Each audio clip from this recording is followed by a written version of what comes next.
Hello, my name is John Everett, and I would like to speak to all the young people of the world.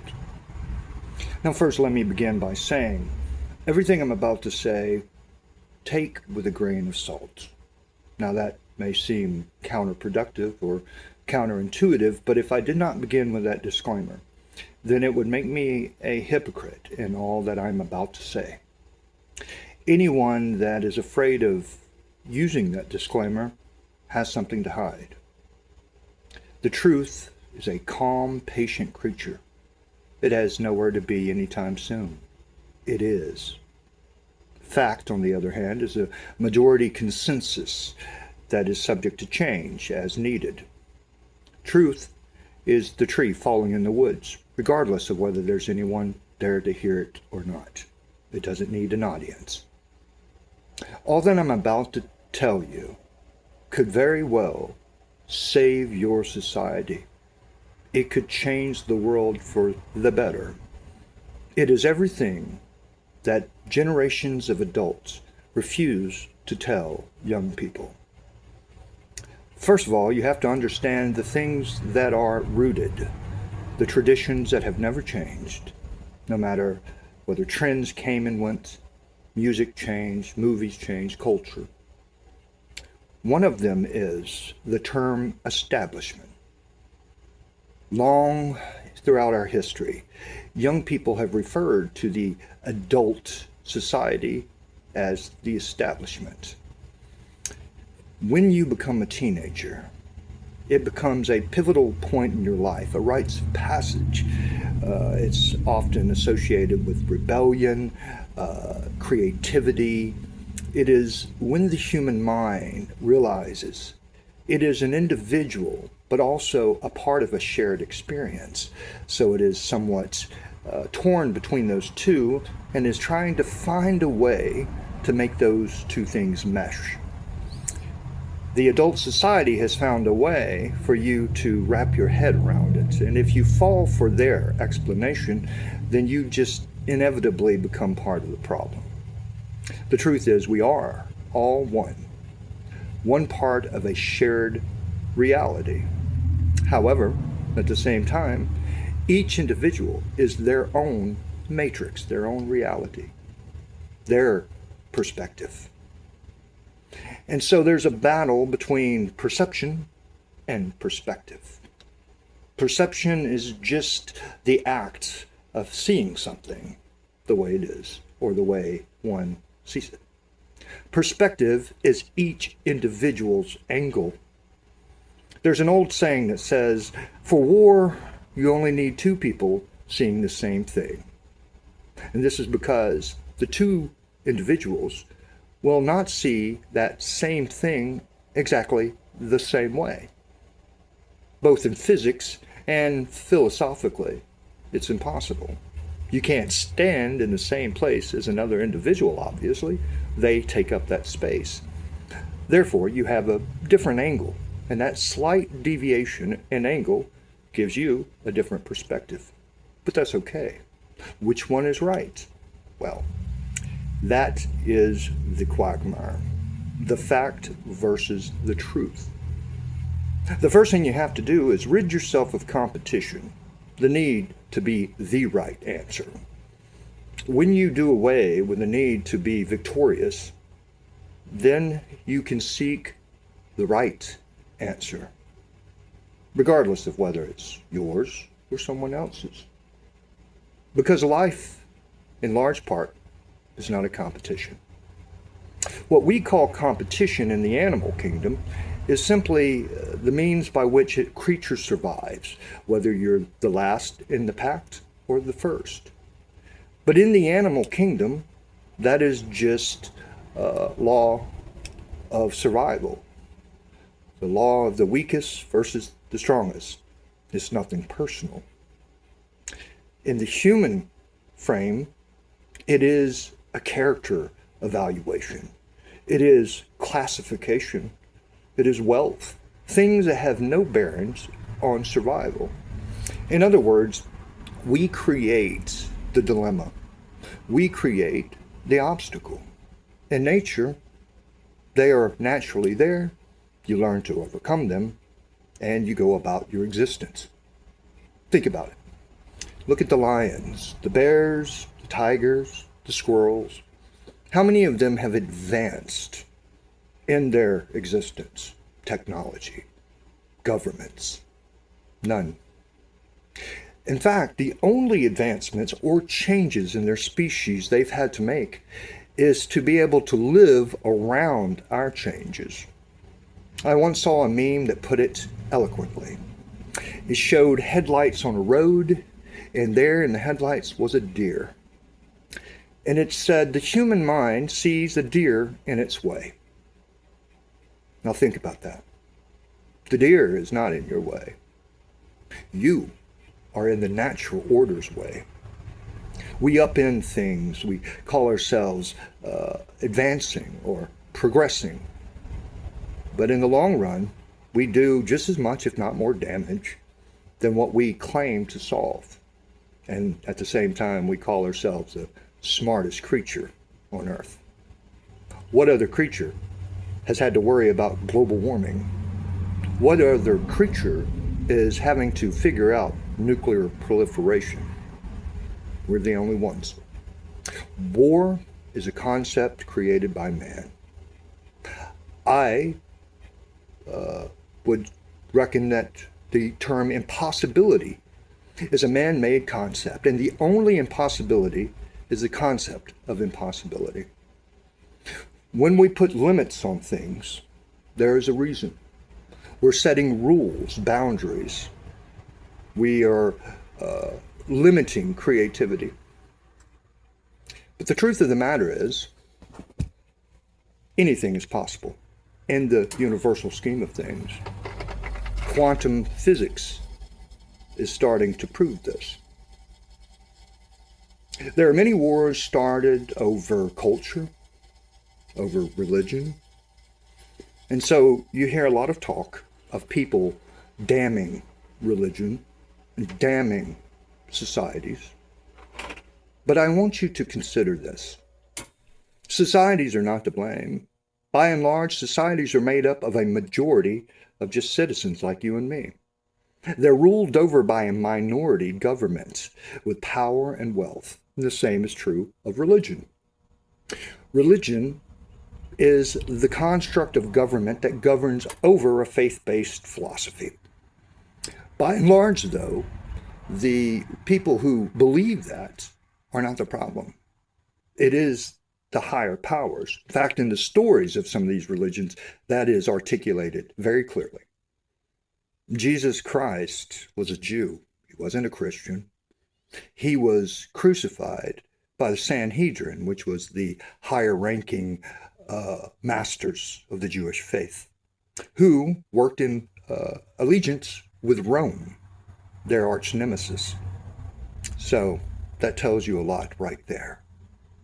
Today in 2026, we see the same thing happening in the United States and other parts of the world, where religious hierarchy is working with the government bodies to rule over the people, utilizing conflict based solely on religious doctrine and differences between societies, race, cultures, things such as that. Always be suspicious of those who give you easy solutions or someone to blame. The master of your destiny, the master of your matrix or reality is in the mirror. The reflection is where the demons come and the angels grow. And it's up to you, the master of your destiny. But our society throughout the world has certain traditions it has never broken free of. One of them is, for example, the notion of credit, that you need credit. My mother told me that having good credit is essential, that having no credit was worse than having bad credit. And by and large, she was correct. But what I never did as a young man was question that construct. Credit. What does it mean? Credit is the reputation. It is the character definition, or explanation as society sees it. In this sense, it's a financial measurement of your worth. Now think about that. Any man can get a good credit score. It could be a murderer. It could be all kinds of vile creatures, but he has a good credit score, so he would be able to get access to loans and things before a good man. Who invented this construct? Why? For long throughout history, parents have raised their kids that they could be anything they wanted. All they had to do is buckle down and learn and memorize and know their history and know the ins and outs of the government and the rules and the laws, the social orders. But then right before you graduate high school, they may remind you again that you need that credit. If you wanted to be a rock and roll star or you wanted to be a football player, they'd remind you that the chances of you becoming a famous rock and roll star or football player are very slim. So you need to focus on getting a job, a career. Okay, let's stop right there. Perhaps you've heard of a thing called the 27 Club. The 27 Club is a list of famous people who died, unfortunately, at the age of 27. It starts with a Robert Johnson, a blues singer from the Delta, Mississippi area. And it includes the likes of Jim Morrison, Janis Joplin, Jimi Hendrix, and countless others. Now, what do all these people have in common? Well, with the exception of Robert Johnson, they all died either from suicide or drug overdoses. Robert Johnson was poisoned. But the shared attribute they all have is that they suffered their demise in their endeavors to understand, survive through, or change the establishment rules. A lot of them were living during the time of the Vietnam War. They were trying to buck the system, trying to understand this world their parents had left them. And because the adults around them were either trying to profit from their creativity or trying to vilify them for their creativity, they couldn't hear their inner voice clearly. A lot of noise around them, either judging them, trying to worship them, or trying to render them pointless. Competition. It's hard on young people who have not had to experience that or aren't clear on what that is. They just want to be themselves. That is the nature of the rites of passage, where you are left to your own to figure out who you are, what you can do about it, what you can do with it, and whether you can survive as yourself. Let me give you an example. Your mother tells you and your brother, the stove is hot. Don't touch it. So now you know the stove is hot. Your brother, in his youth and his curiosity, touches the stove and he burns himself. It hurts badly. So now you've heard your mother say the stove was hot, and so you knew it was not to be touched. You saw your brother touch it, and indeed he burned himself. So you know that that is verified. And now you shouldn't touch the stove? How many people alive have lived without ever touching a stove? My point being, no matter what you are told, no matter what you witness, you yourself have to experience it to truly understand. That is the rites of passage. So, my challenge to you is to ignore everything you hear. Not ignore it in the sense that it is not true. Don't formulate that conclusion. But education is not meant to make you memorize facts. It's not meant to make you believe in a doctrine sense anything you learn. It is actually meant to teach you how to research, how to indeed push back against or to question, how to improve upon, but to learn from hindsight. And when you can do that, and when you can think outside of yourself, when you can take wisdom from your enemy as easily as you can those who agree with you, the sky's the limit. Uncomfortable things are often the beginning of genius. Most people don't start businesses because, as one person said to me, I just can't risk it. I need guaranteed money. Well, a job is not guaranteed money. In fact, history has proven time and time again, those who get laid off or lose their jobs are the last ones to know it's coming. So there's risk there as well, and you're going to have to earn your value, even if it's an hourly salary.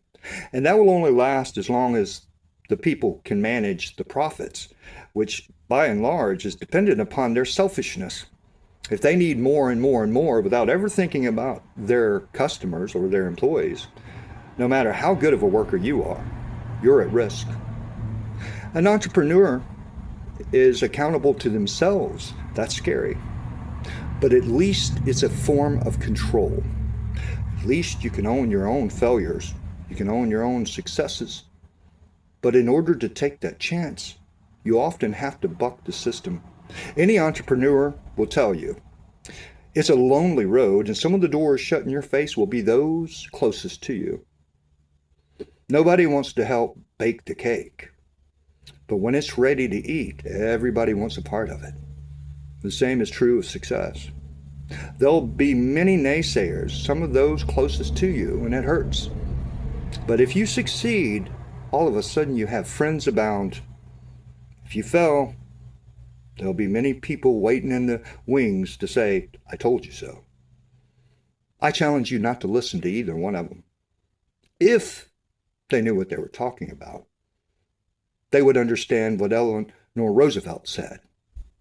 You wouldn't worry about what people thought of you if you knew how little they did. So challenge the system. Get frustrated with what you see. Question the motives. Question the logic.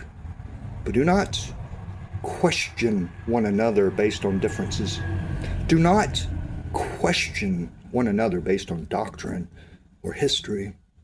George Washington has been hero, then villain, then hero again. Mother Teresa, the Pope, everybody's value and meaning and purpose changes even after they're long dead and gone, depending on the narrative.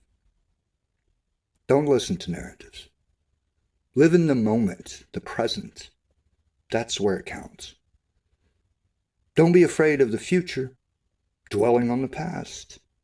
Which one of those constructs is real? The present is what you know.